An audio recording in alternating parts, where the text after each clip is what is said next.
What's going on, guys? This is JacobViral. Today I have the big build reveal. So I went from, as my last previous video, where I had a walled build with 415s, all the details you can watch the other previous videos of that. Today I'm going to reveal the build reveal that I had with my downgrade to a single subsystem build. So stay tuned throughout this video. I'm going to give you a full walk around as well as other gimmicks that you get to see.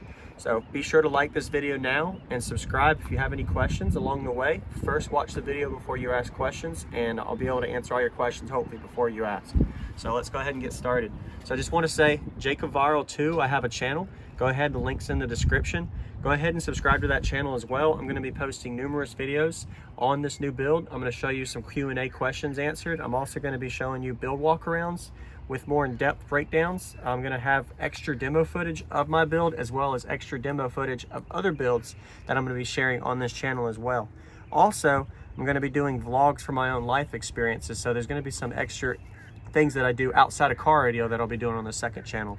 So there's a couple of things I thought about that I figured, since I do mainly car audio demos on my main channel, I made a second channel that I'm going to go ahead and start utilizing for more build-based focus groups of videos within my own build on a level that can help maybe teach people things. And I also can do Q&A question videos to help answer people's questions that I may not be able to do with my main channel that you guys are watching now.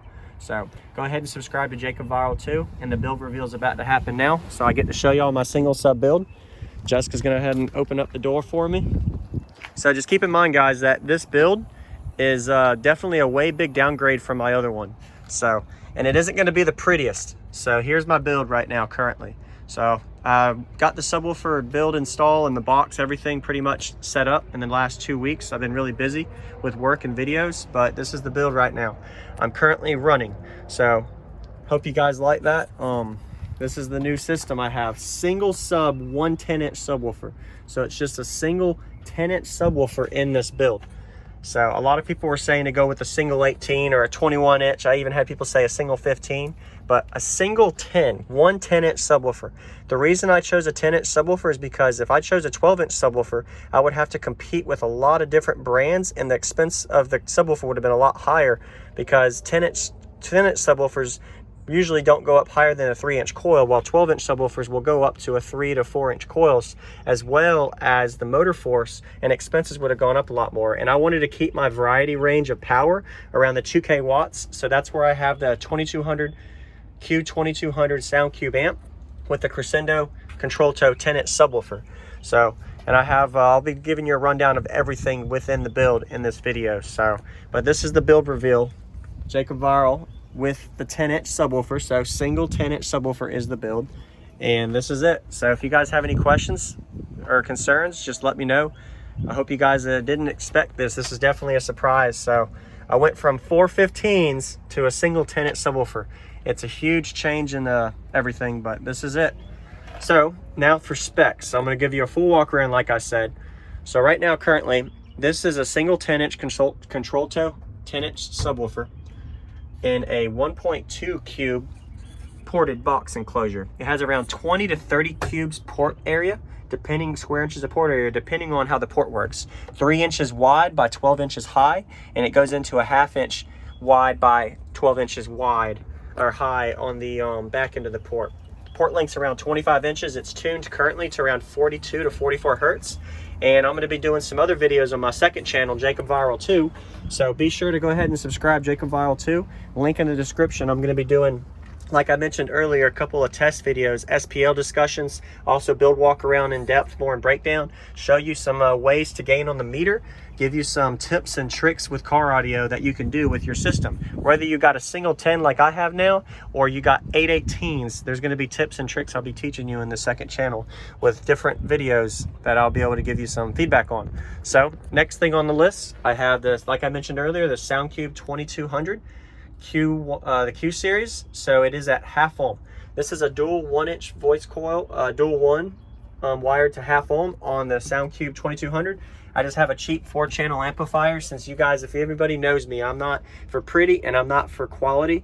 I'm more for just most output with what I currently have. So when I had the 415s, I was trying to get as loud as possible. I didn't worry about looks. I didn't worry about how things were.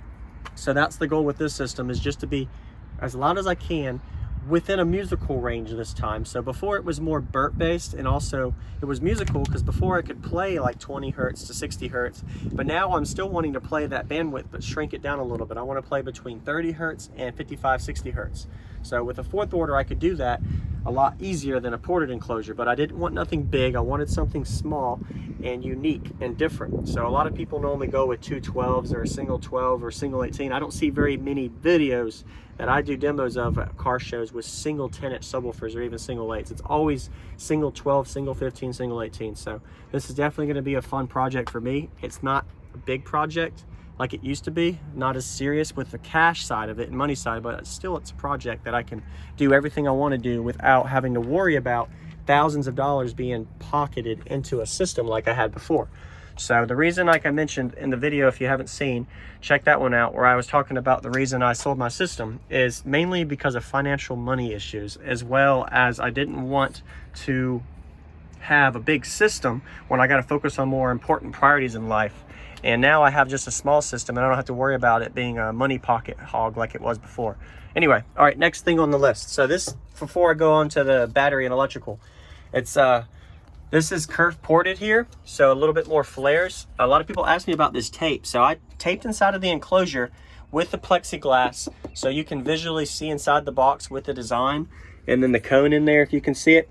But I tape inside of it because it seals any cracks or leaks and it has a little bit of a smoother surface. It's cheaper than me putting in a lot of time and money in what people normally use as a fiberglass resin. So that's that. So another thing you guys got to remember is I went from a wall build. So a lot of this stuff, if you look on this, is it's really, really messy everywhere. I'll show you real quick before I talk about the electrical. All inside of here, going from a wall build to no wall, if anybody's done this before, like I said, this is not pretty. All the way around, everywhere, guys. I even took my dash out in my system. It is not pretty, like I said, but it's not what I'm wanting. I don't want pretty. I just want, you know, something that wasn't too expensive, and it still gives me a little bit of bass. So I'm a bass head. But a lot of things I had to take out, and, you know, it's not like it was when you take out a wall, everything was gutted. So it's kind of a gutted vehicle for the way the SPL build I had before was. But I haven't gotten any mids or highs or speakers, just the ones I had from the previous build with a Pioneer 80 PRS. I like the bass knob, and then I have a second bass knob as well as the Crescendo PWX 8-inch mid-range. So now for the electrical side. So before, on the electrical side, I had lithium and I had 2 alternators. Now you're gonna see I only have 1 alternator, and I went back to AGM because I don't want to run lithium. I just wanted something simple and basic without having a lot of money put into the electrical. So now I'm running AGM. I have just 1 AGM battery up front. In the back, it's a D7500, a Group 75 AGM battery. I think it's rated at 180 amp hours. Just 1 battery in the back. Like I said, it ain't pretty, but it works for what I'm trying to do. Sorry about the autofocus. I have dual inputs on the amplifier, and then just a cheap 4-channel lamp that's utilized for just a little bit of output from the mid-range speakers. So there's still some projects involved in this. On the upper side with the mids and highs and the tweeters and the speakers for the quality side I can work on too. So that's the system build reveal. Don't forget JacobViral 2. I'm going to be posting a demo video on JacobViral 2, as well as some walkarounds and Q&A. So be sure to subscribe and check that channel out soon. Stay tuned. So the amp rack, real quick, before I go to the alternator. The reason I did this is it was on the side of the wall. And I said, you know what? I'm just going to use this wood, instead of throwing it out, for an amp rack. So this was actually in the wall build back here in this area. It was part of the wall on the side panel, and this was part of bracing the sidewall panel. So I said, you know, instead of throwing it out, I'm just going to use it. So I just threw the amp on there, and it doesn't flex or move at all. So now I'm going to go to the alternator. So be sure to hit the like button, guys.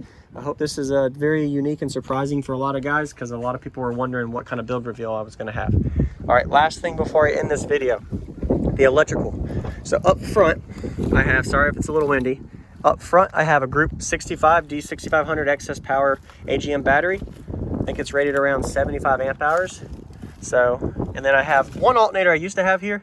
I don't have anymore. I only have 1 alternator. So I have a 350 amp JS alternator. with the big 4 done, and the 2 AGM batteries, and it keeps my voltage in the 14s, pretty much full tilt. I haven't done testing on all of it yet, so it's still got to do some testing and music on it, as well as some videos for you guys to see. But that's my electrical. 350 amp alternator, group 65 under the hood, and then the group 75 in the back. So over 200 amp hours of AGM for this single subwoofer 10-inch build that got complete. Last thing before I end is I did put some Dynamat the past 2 weeks on the roof. It didn't have anything before since it was a wall build, and I did seal off a lot of the holes that were on the cabin. So there's a lot of areas in the cabin that had a lot of holes that I felt like, you know, this is going to be pressure contained, so why not fill those? Instead of using like fiberglass resin or something to brace it or seal it, or with foam, I just put some tape over it. And that's it.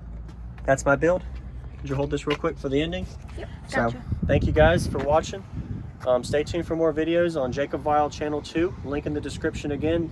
Like this video and subscribe to my main channel if you haven't, and JacobViral 2 for more build log videos. Going to give you a lot of other updates to come on my main channel and on my second channel now. So thanks for watching. Hope this video did justice for some of you guys that maybe didn't expect it, and I'll see y'all next time. JacobViral out.